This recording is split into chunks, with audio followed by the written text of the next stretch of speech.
Olá! Hoje a gente vai fazer aqui para vocês uma videoaula, pequena videoaula, falando sobre a ansiedade. Vocês se inscreveram e pediram para ouvir sobre esse tema. E a gente vai conversar um pouquinho.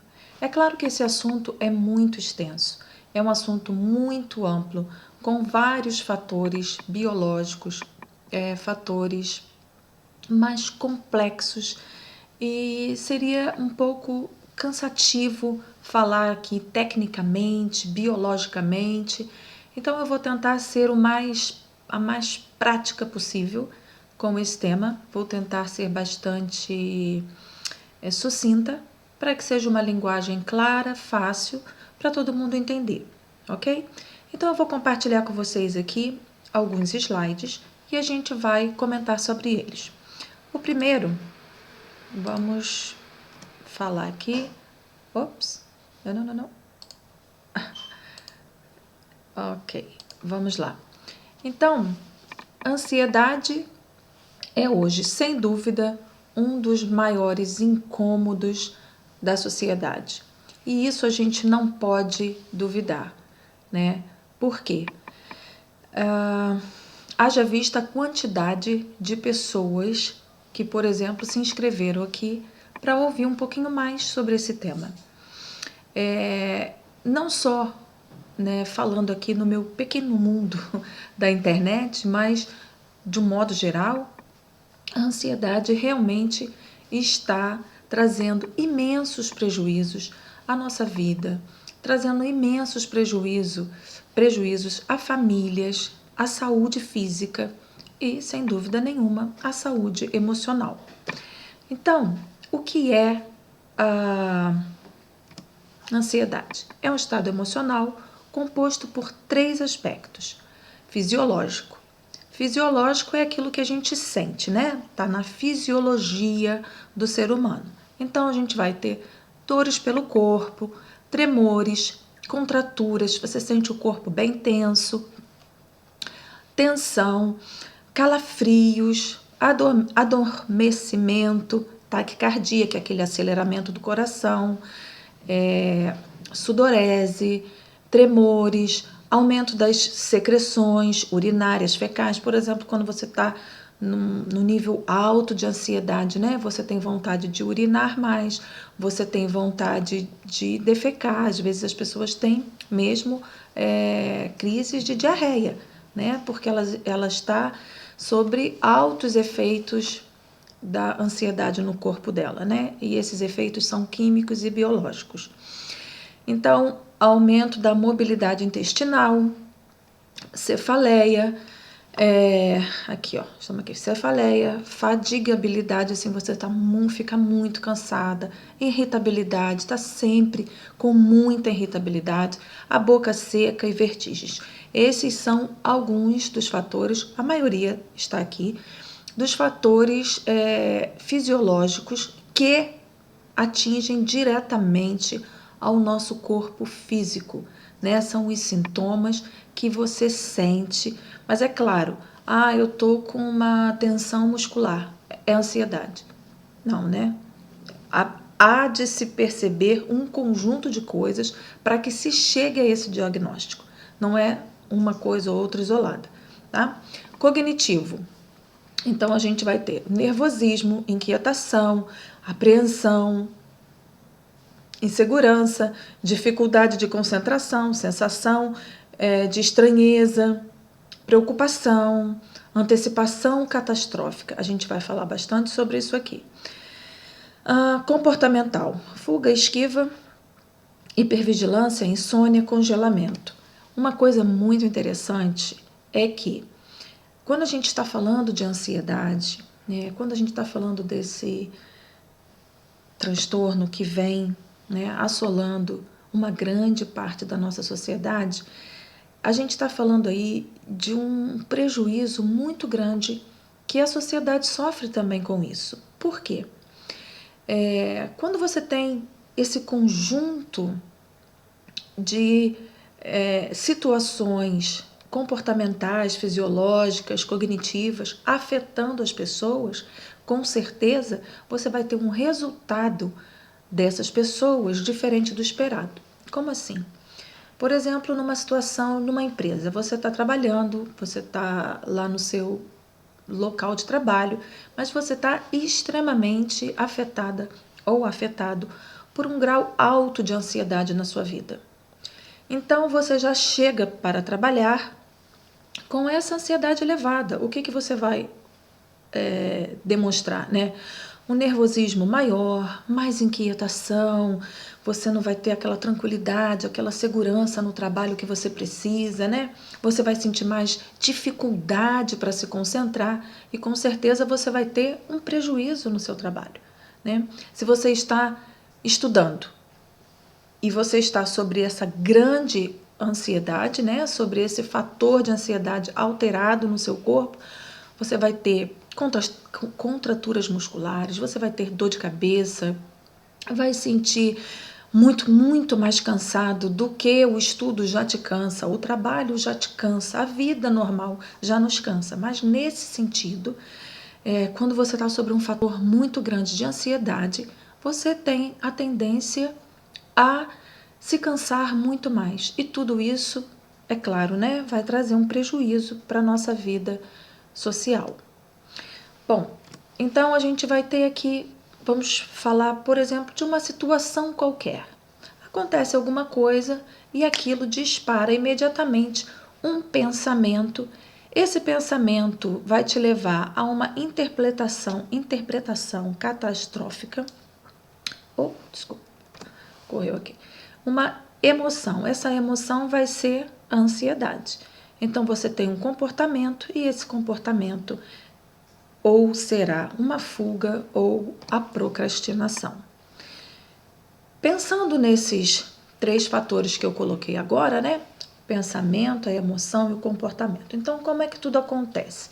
Você tem ali um pensamento, seja ele qual for, mas de modo geral, com as pessoas ansiosas, ele é um pensamento que era uma situação qualquer para ser uma situação normal e passa a ser um pensamento com uma interpretação catastrófica.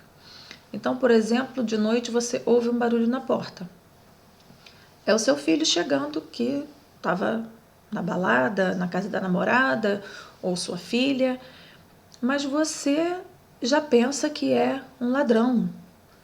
E ali você já tem os sintomas fisiológicos que a gente falou no slide anterior.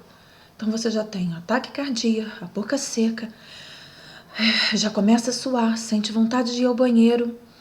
E conforme aquele barulho da porta vai aumentando, o seu pensamento catastrófico, né? O seu pensamento exagerado, exacerbado sobre a situação, vai te levar à emoção que é a ansiedade.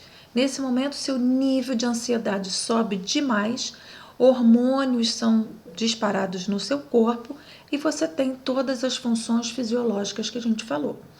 Qual será o seu comportamento? Ou vai ser de fuga ou de procrastinação, porque você está num estado ali de desespero, né? Que é o que a ansiedade faz, ela te paralisa e você foge. Levando para um outro pensamento, né? Você pensa, preciso estudar para aquela prova. Preciso estudar para passar para alguma prova num concurso, ou eu preciso terminar os meus afazeres da faculdade, tenho que terminar de escrever minha tese, ou eu preciso arrumar essa casa, meu Deus, aquele quarto está muito bagunçado. Esses são os pensamentos. Nesse mesmo momento vem aquela interpretação catastrófica que a gente falou. Qual é a interpretação? Se eu começar a fazer esse trabalho da faculdade agora, eu vou perder todo o meu final de semana. Mas eu tenho que fazer, mas eu não quero encarar isso porque eu vou encontrar dificuldade tal e a dificuldade tal. Aí vem a emoção, que é a ansiedade. Aí você já começa a ter aqueles sintomas, o que você faz? Foge. Vou para a praia para aliviar esse sintoma. Então você foge daquela realidade, não enfrenta aquela situação E aí aumenta o seu grau de ansiedade, né? Quando você entra na procrastinação. Isso que é procrastinar, é deixar sempre para amanhã. Né? Então você vai deixando, e isso vai aumentando a sua ansiedade. A gente vai ver mais lá na frente o que a gente vai fazer para diminuir essa situação. Mas então não se esqueça, quando você tem esse pensamento, vem alguma coisa para fazer, primeira coisa, não deixe esse pensamento virar uma catástrofe, porque senão ele vai te gerar um pico alto de hormônio no seu corpo, e esses hormônios vão disparar, fazer uma sinapse direta lá nos transmissores no seu cérebro, né? E eu falei que eu não quero ficar falando muito tecnicamente para não ficar uma coisa complicada. Vamos falar de uma linguagem simples, né? Mas esses transmissores vão dar sinais no seu cérebro, ao mesmo tempo você vai ter a boca seca, o mal-estar, o coração acelerado. Por quê? Porque você está diante de uma situação que você tem que ir lá resolver. Você não consegue enfrentar, vem todos esses sintomas, e aí qual é o seu comportamento? De fuga ou procrastinação, ok? Vamos aqui para o outro slide. A ansiedade é uma vivência universal, né? Os principais sintomas da ansiedade patológicas são compartilhadas pelos indivíduos normais sujeitos ansiosos. Uma coisa muito interessante é que todos os estudos sobre ansiedade, eles nos mostram que a ansiedade, ela é patológica, ela é uma doença, né? Que ela é compartilhada. É como se fosse um vírus, né? Que ela vai contaminando as pessoas. Então você tem uma pessoa dentro de casa muito ansiosa, né? Que está sempre com pensamentos antecipados, né?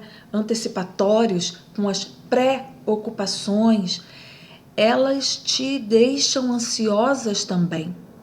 Essas pessoas nos contaminam, né?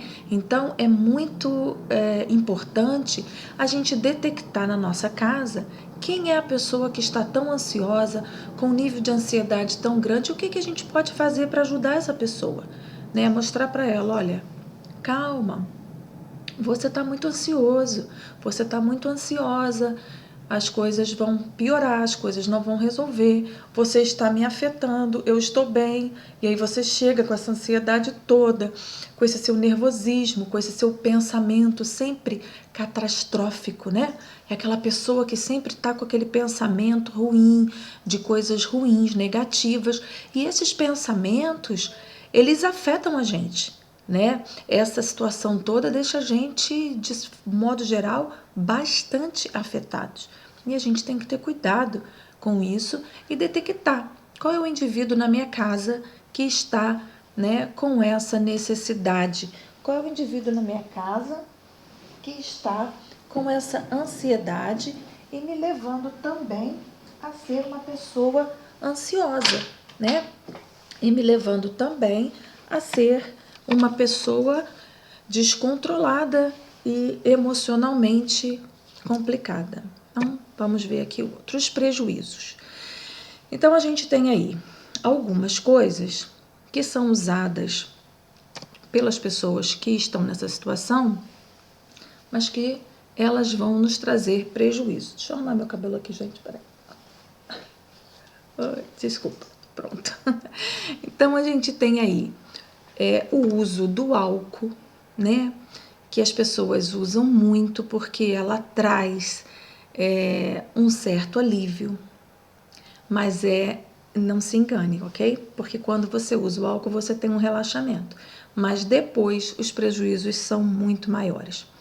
Pessoas que começam a fazer o uso de relaxantes musculares para se sentir melhor, para se sentir mais tranquila, para conseguir dormir melhor, usam analgésicos, né? As pessoas não estão com dor em nada, não estão com dor, não estão sentindo nada, mas elas tomam bastante analgésico para se sentir mais tranquilas. Os benzodiazepínicos, né? Que são aí Rivotril, dentre outros remédios para relaxamento, né? Para você ficar mais relaxada. A dificuldade no trabalho, no convívio social e no estabelecimento de relações afetivas de boa qualidade pode produzir instabilidade e sofrimento, o ciclo no qual o portador teme a instabilidade e a incerteza. Bom, quando você começa a fazer uso dessas substâncias, né? E o abuso dessas substâncias, principalmente, esse abuso, eles podem te trazer prejuízos, né? E prejuízos graves. Por exemplo, pessoas que sempre para escapar dos problemas, para ter aquela fuga, para não ir embora cedo para casa, porque sabe que vai chegar e vai ter problemas familiares, então ele começa a tomar uma cervejinha antes de ir para casa.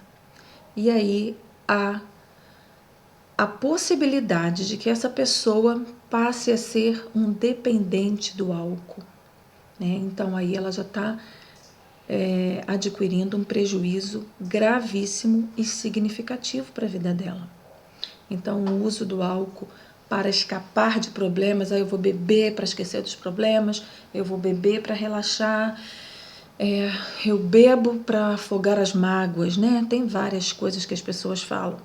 Só que o álcool, ele traz vários prejuízos ao nosso cérebro. E aqui eu nem vou citar para não assustar a população, né? Mas a gente vai ter déficits cognitivos, déficit de atenção, concentração, aprendizado, uma série de coisas, porque o álcool é uma substância que em excesso, né? A gente está falando de um drink, uma comemoração de vez em quando, uma coisa social, ok. O excesso do álcool, ele traz muitos prejuízos e, digamos assim, é um prejuízo branco, né? A pessoa não sente, ela não está cheirando uma cocaína, ela não está tomando overdoses de produtos sintéticos, então ela acha que o álcool não é problema. E aí é onde ele se torna um grande problema, porque ele é muito sorrateiro, né? Ele vem muito discretamente, sem contar a quantidade enorme, a porção de açúcar que ele carrega também, que é uma outra substância química muito prejudicial ao nosso corpo, e a gente sabe disso, o açúcar. Os relaxantes musculares, que a gente falou. As pessoas começam a tomar Dorflex, nem sei outros nomes, aqui na Austrália é Panadol e outros nomes, Panadin Forte, e aí aquela sensação assim, vai dando um relaxamentozinho, dando aquele soninho e tal, e a pessoa gosta dessa sensação, né, desse relaxamento, e isso em excesso pode lhe trazer grandes prejuízos. Porque um dia, quando seu corpo estiver precisando de um relaxante muscular, porque você está com alguma tensão, alguma dor muscular, talvez nem faça mais efeito, porque você já está com o seu organismo intoxicado por essa substância. Então, é muito perigoso quando a gente abusa dessas substâncias, como os analgésicos, por exemplo. Os analgésicos são um pouquinho mais fortes e eles também trazem essa sensação de conforto, me dá um sono, me dá um relaxamento, mas não se esqueça, eles trazem muitos prejuízos também. E um sofrimento muito grande a pessoa que começa a fazer uso desses medicamentos porque ela sabe que ela não está fazendo a coisa certa, ela sabe que está bebendo, que está passando dos limites, e aí logo depois de tudo isso vem um outro sentimento chamado culpa. E quando a gente encara a culpa e a gente tem outros problemas, e aí o ciclo é muito vicioso, mas ele vai estar sempre te jogando no buraco chamado ansiedade. Ok? Vamos para o próximo slide. Fatores casuais. A gente vai ter fatores genéticos, um ambiente estressante, particularmente na infância, pode ser um predisponente a TAG. TAG é transtorno de ansiedade generalizada. Crenças ou princípios de vida podem predispor o indivíduo à ansiedade. Então, esses são os fatores genéticos que a gente estava falando antes, de alguns fatores fisiológicos que a gente sente, comportamentais, os fatores que às vezes você tem dentro de casa. Uma pessoa ansiosa, ela vai contaminando os seus familiares, né? Um ambiente estressante, particularmente na infância, ele pode se tornar um grande predisponente a um transtorno de ansiedade. Porque a criança, ela é como uma esponja, ela está absorvendo todas as coisas, todas as energias, todos os sentimentos, às vezes a forma de falar naquela casa, né? Às vezes a pessoa para, sai daí, e não sei o que. E a criança tá ali, tá fazendo um negocinho, sai! Dá um grito, a criança se assusta, aí ela já tem aquele coraçãozinho acelerado, ela já tem um nervosozinho, né? Ali ela já começa a ficar ansiosa, né? E aquela casa agitada, isso é extremamente prejudicial para a saúde futura dessa criança. E você já está construindo no cérebro, na mente, no fisiológico ali, um grau de ansiedade muito grande, que na fase jovem adulto vai voltar de maneira muito severa. Então, se você tem criança pequena em casa, se você tem filhos, ou então se você é jovem, você tem irmãos, se você tem sobrinhos, mas principalmente se você é pai ou mãe, cuidado com a forma como você fala com seus filhos. Cuidado com a forma como você repreende por algo errado. Fala assim, é fácil falar, mas na hora que está acontecendo, não. A gente tem que aprender, né? A gente tem que aprender que até na hora que está acontecendo, a gente tem que respirar, se controlar e ali falar com a criança de forma firme, de forma enérgica, mas cuidado com essa expressão, com esse grito, né? Com esse ambiente extremamente ansioso, porque vai afetar as crianças. E o prejuízo, com certeza, também está sendo construído e ele virá, né? Crenças ou princípios de vida podem predispor o indivíduo à ansiedade. O que seria isso, né? A gente viu aqui, nessa última fala, crenças ou princípios de vida podem predispor um indivíduo à ansiedade. Crenças ou princípios de vida. Eu recebo muitas pessoas na clínica, no atendimento online, que a maioria de vocês devem saber que eu trabalho. Eu recebo muitas pessoas com esse tipo de problema, porque elas carregam crenças que foram construídas durante uma vida toda, ou um princípio de vida, de modo geral, religioso, aonde viviam sobre um sistema religioso muito rígido, um sistema religioso muito restrito, né? E que as limitavam de uma série de coisas. Tudo é errado, tudo é pecado, isso não pode, isso está errado, isso não pode. E elas vão engolindo todas essas crenças, absorvendo todos esses princípios, né? E achando que tudo isso é correto, porque elas estão ali, absorvendo. E eu não estou aqui para dizer se isso é correto ou não, mas eu estou falando dos prejuízos que isso pode trazer. E por que podem trazer prejuízos? Porque é a mesma coisa quando você fala para uma criança assim, não pode fazer isso assim, não pode. Está errado. A gente nunca deve falar não pode. A gente deve falar não, porque eu não quero. Porque se você fala não porque não pode, ela sabe o que pode. Não, poder pode. Eu já estou com a mão aqui, eu já estou fazendo, como é que eu não posso? Eu posso. Mas quando você fala eu não quero, você está dando ali um limite. Então ela não tem para onde ir. E a criança precisa de limite. Mas isso é um outro assunto. É só para você conseguir entender. Então quando você é criado, você está assim crescendo, constituindo a sua vida debaixo de crenças e princípios religiosos muito restritos, chega algum momento da sua vida que você começa a ver que aquilo que te falaram não pode, está errado, você começa a ver as pessoas cometendo esses erros, que é o que a gente chama socialmente de hipocrisia. Isso traz um confronto muito grande, uma briga emocional muito forte com essas pessoas, porque elas têm uma crença religiosa e quando elas não querem trair a crença que elas têm, elas confundem a fé com tudo isso. Ou então, eu estou falando de religião porque é o que mais eu recebo, né? Pessoas com conflitos de culpa, sentimentos de pecado, de que está assim indo para o inferno, né?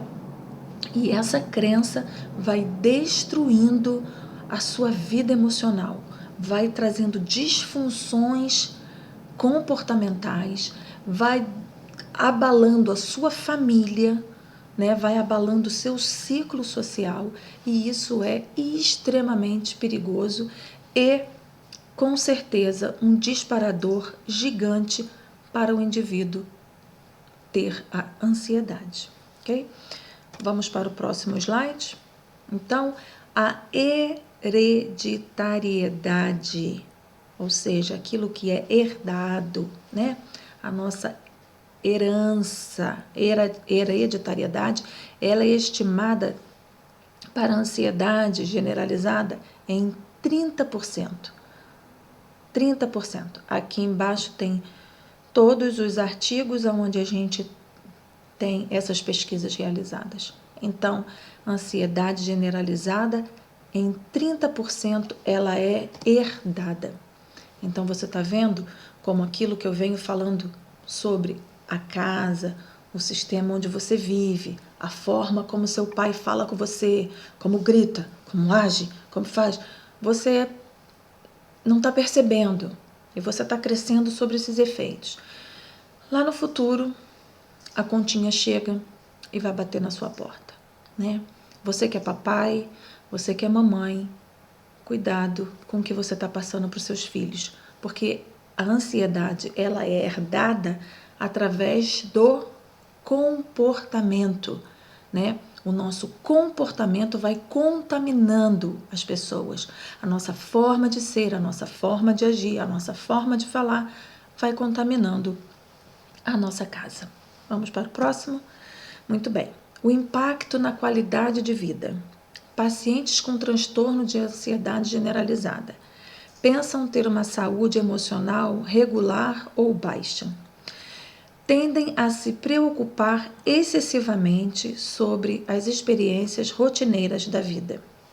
Então, essas pessoas que têm o grau de ansiedade muito alta, elas, de modo geral, né, elas chegam para um tratamento psicológico com o seu emocional muito regular para baixo, porque a ansiedade, né, todo esse transtorno, ele vai causando uma série de outros problemas na nossa autoestima, na forma como a gente se vê, na forma como a gente se coloca no mundo.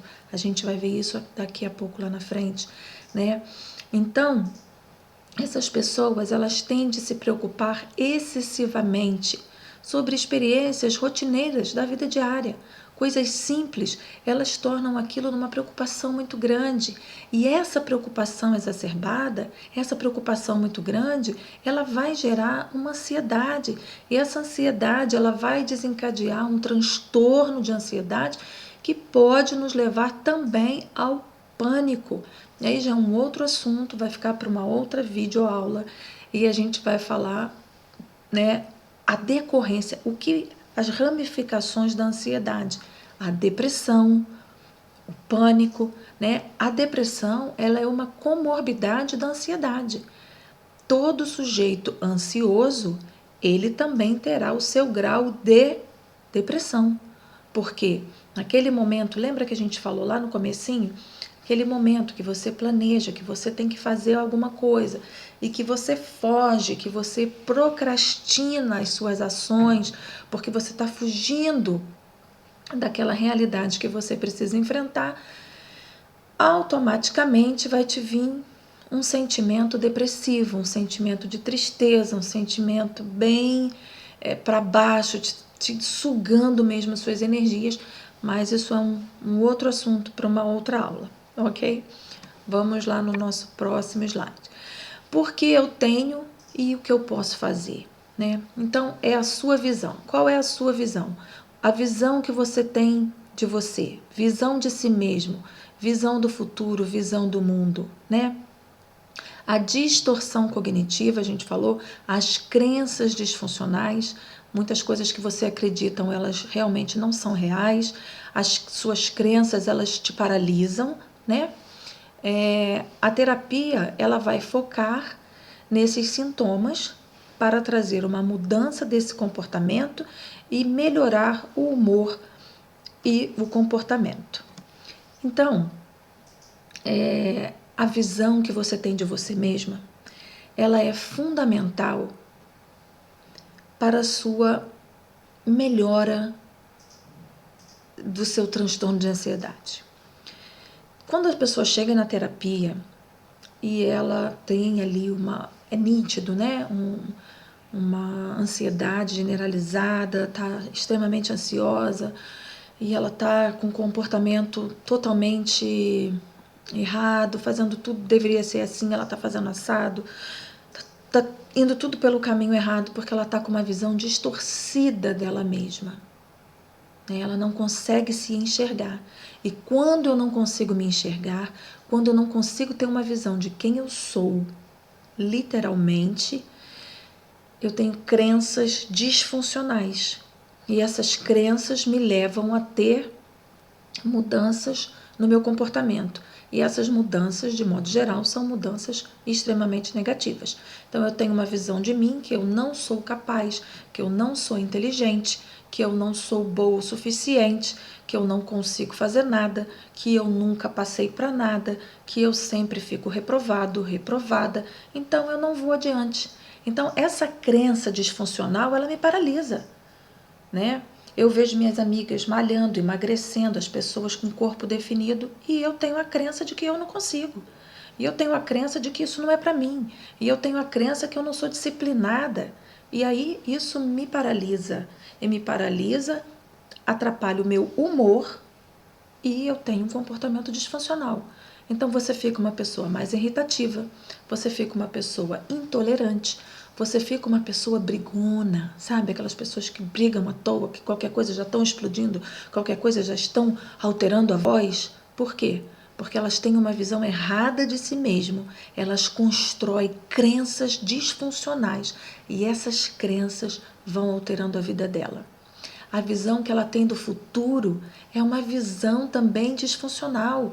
Ela não tem perspectiva no futuro, ela não consegue ver o que vai ser a vida dela, quem ela será, se você vai conseguir o emprego que você deseja, se você vai conseguir estudar o que você deseja estudar. Então, a visão do seu futuro, ela fica dentro de uma caixinha presa, né? E você não consegue ver. Então, você só vê o aqui e o agora, que é a visão de você, mas essa visão ainda é errada. Está conseguindo perceber o tamanho do prejuízo que uma pessoa nesse nível de ansiedade tem na vida dela? Né? Então ela começa a ter também uma visão disfuncional do mundo. E ela já não acredita mais nas pessoas, ela já não acredita mais na sociedade, ela já não acredita mais, né? Essa visão disfuncional do mundo, ela já não acredita mais em ninguém, ela já não acredita mais na sociedade, ela acha que todo mundo vai trair, que todo mundo é mentiroso, que ninguém é capaz de nada, e enfim. Isso vai trazendo prejuízos incontáveis para a vida dessa pessoa, né? Vamos para o próximo slide. Bom, a doutora Susan David, ela é uma psicóloga, coach e professora de Harvard Medical School. É uma das universidades mais bem conceituadas no mundo e ela vai falar sobre a pressa da felicidade. Então, ela defende a tese sobre a agilidade emocional. Vamos falar um pouquinho sobre isso. Muito bem. O que essa pressa pela felicidade está trazendo de prejuízo para a nossa sociedade? talvez, se eu pudesse ouvir a voz de vocês agora, eu ouviria talvez a mesma coisa. Muitos prejuízos, né? Todo mundo tem pressa de ser feliz, todo mundo tem pressa de ficar bonita, de ficar magra, de ficar rica.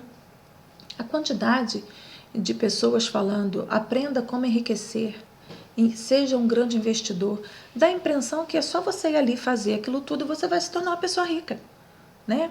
Eu vi, por exemplo, eu até comprei um curso desse, como enriquecer. Vamos ver quais são as dicas. E quando eu vi, eu falei, bom, ele está falando para rico já, né? Não é para uma pessoa que é pobre. E não era para mim, né? Então, assim, essa pressa pela felicidade, né? A pressa para que tudo dê certo, a pressa para se casar, ter filhos e aquela família, né? De foto de revista, aquela família doriana. Ela não existe, gente. A felicidade é uma construção diária.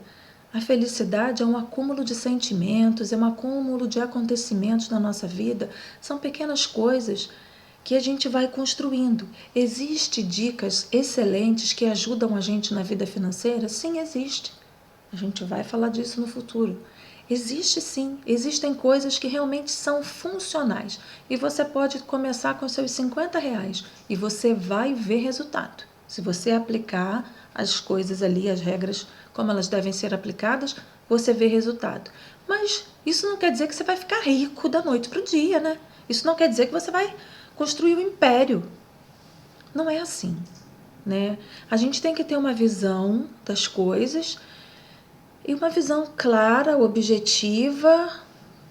Calm down, take it easy, devagar, devagar.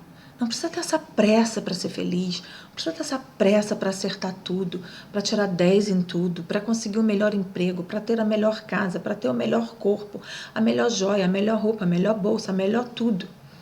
Não é assim, gente. Essa pressa, ela está destruindo as pessoas por dentro. Porque todo mundo quer ser feliz. O que você quer? Eu quero ser feliz, eu quero ser feliz. Não é assim. Felicidade são pequenos sentimentos que a gente tem, às vezes, quando toma aquele sorvete gostoso que você estava querendo tomar. Então, desfrute dessa felicidade. Felicidade é quando seu filho corre e fala, mamãe, eu te amo. Isso é uma grande felicidade. É uma felicidade que ninguém tira de você. Agora, quando você se debruça sobre as mídias sociais, sobre vários e imensos, inúmeros posts e vídeos e isso e aquilo, e cada dia mais e mais e mais, de coisas caríssimas, de roupas, de casas, de joias, só... Eu não estou falando que nada disso é ruim, tudo isso pode ser ok, mas está dentro das suas condições, né? Se você está querendo comprar uma caneta, estou querendo comprar uma caneta, vou pesquisar qual é o melhor highlight, então eu vou pesquisar sobre aquilo ali. Mas você não está nem pesquisando sobre aquilo ali e te vem uma série de coisas, uma série de informações. Gente, uma dica. Foge dessas coisas. Começa a limpar seu Instagram. Vai lá e limpa as pessoas que você segue. Limpa seu Facebook. Deixa ali coisas que vão te acrescentar de verdade e que não vão querer acelerar sua pressa, sabe? Ficar ali injetando pressa. Acelerar sua pressa não, acelerar sua felicidade.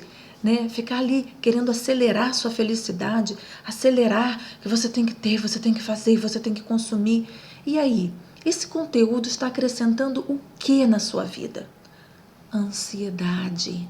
Esse conteúdo está te deixando assim, quando você termina de ver aquilo, termina de olhar aquilo tudo, você olha para você e você fala, quem sou eu? Eu não sou nada, eu nunca vou conseguir, eu tô com 100 quilos, olha o corpo daquela mulher com 47, com 50, entendeu?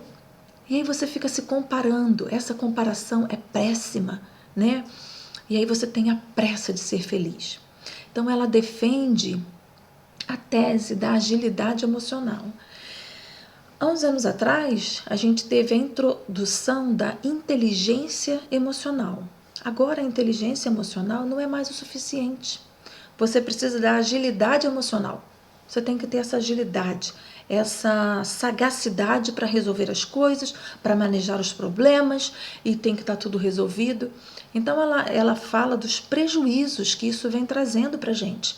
Porque as nossas emoções, elas não têm um tempo. E elas não precisam necessariamente ser ágeis. Elas têm que ser elas têm que ser eficientes. As nossas emoções precisam ser eficientes, elas não precisam necessariamente ser ágil, né? Porque quando você não tem essa agilidade, você então aí vai se sentir no prejuízo, né? No prejuízo dessa felicidade que não existe, né? Dessa pressa da felicidade. Então, eu vou te dar só 3 dicas muito simples, porque não adianta eu te dar 10 dicas, você vai esquecer. Então, vamos ficar aqui com a organização, meditação e respiração. Organização. Gente, se você sofre de ansiedade, se você é uma pessoa ansiosa, eu tenho um vídeo no YouTube que eu falo sobre organização, mas preste atenção aqui no que eu vou te dizer. Se você é uma pessoa ansiosa e se você começar a ser uma pessoa organizada, você vai ver como a sua ansiedade vai, baixar. Ela vai baixar significativamente, porque muitas pessoas ansiosas, quando elas abrem a porta de casa, elas ficam mais ansiosas ainda. A casa está toda bagunçada, em cima da mesa tem de tudo, menos um prato de comida. Ninguém pode botar uma toalha na mesa e colocar os pratos e sentar à mesa para ter uma refeição, porque em cima da mesa tem livros, tem caderno, tem computador, tem tudo. Tem fralda, tem roupa de criança, tem mamadeira, tem tudo. A casa vai virando uma bagunça, o guarda-roupa todo desorganizado, a casa completamente em desordem, às vezes até suja. Isso piora muito a sua ansiedade. Piora, mas não é pouco, piora muito. Porque o ambiente, quando você entra naquele ambiente, você precisa de ter um ambiente bacana, ok, tudo limpinho, tudo organizadinho, um cheirinho gostoso, uma casa organizada. Gente, isso é mágico.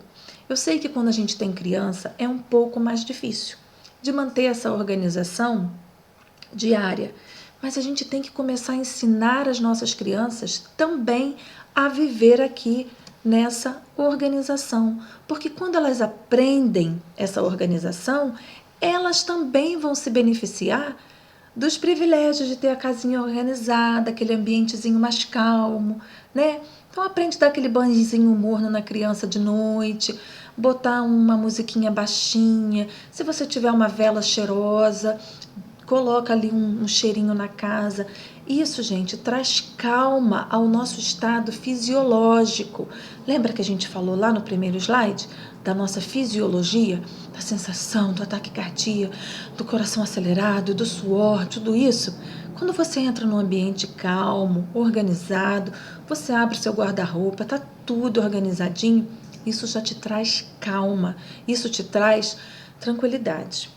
A meditação, né, que é aqui a nossa dica número 2, a meditação, eu sei que a meditação é uma coisa um pouquinho mais difícil, porque a gente não está muito acostumado a fazer, mas tenta começar pelo menos 1 minutinho, sentar na cadeira assim, você senta, e aí tem aqui, número 3, que é a respiração. Então eu vou ensinar você agora, e você vai fazer aí, na sua casa, você vai fazer, você senta bonitinho, coloca os pés no chão, coloca as mãos assim na sua perna, na sua coxa, e você vai respirar fundo pelo nariz, e aí você vai prender essa respiração. Você pode contar até 7, vamos dizer, 1, 2, 3, 4, 5, 6, 7. Aí você segurou a respiração, aí depois você faz de conta que tem uma vela aqui na sua frente, e você vai soltar essa respiração pela boca,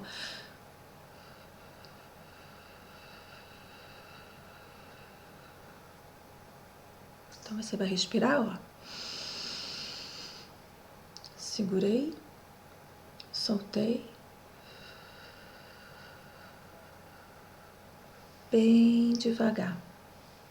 Se você conseguir fazer esse exercíciozinho, olha, respira, conta até 7, 8. Quando você soltar, vai até 8, 9. E depois respira de novo. Quando você faz esse movimento, você leva um número maior de oxigênio para o seu cérebro.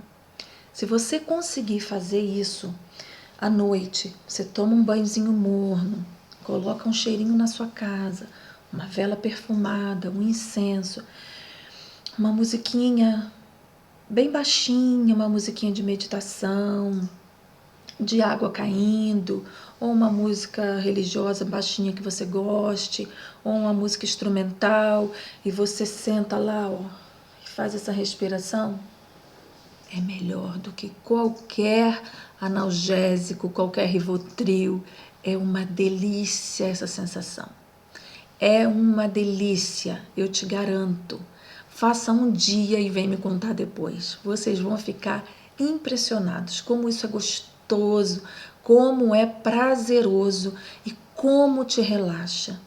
Nesse momento que você estiver meditando ali, que você estiver respirando e que você estiver se tranquilizando, agradeça a Deus, faça uma oração, ou simplesmente fala obrigado, vida, né? Algumas pessoas acreditam em mantras, acreditam no Ho'oponopono, na energia de você agradecer, obrigado, obrigado pela minha vida, eu te amo, eu sou grata, me perdoe, sabe? E faz, ou fala ou não fala, aquilo que se você se sentir melhor, ou não fala nada, ou só respira, e você vai ver que mágica que você vai ver acontecer na sua vida, ok?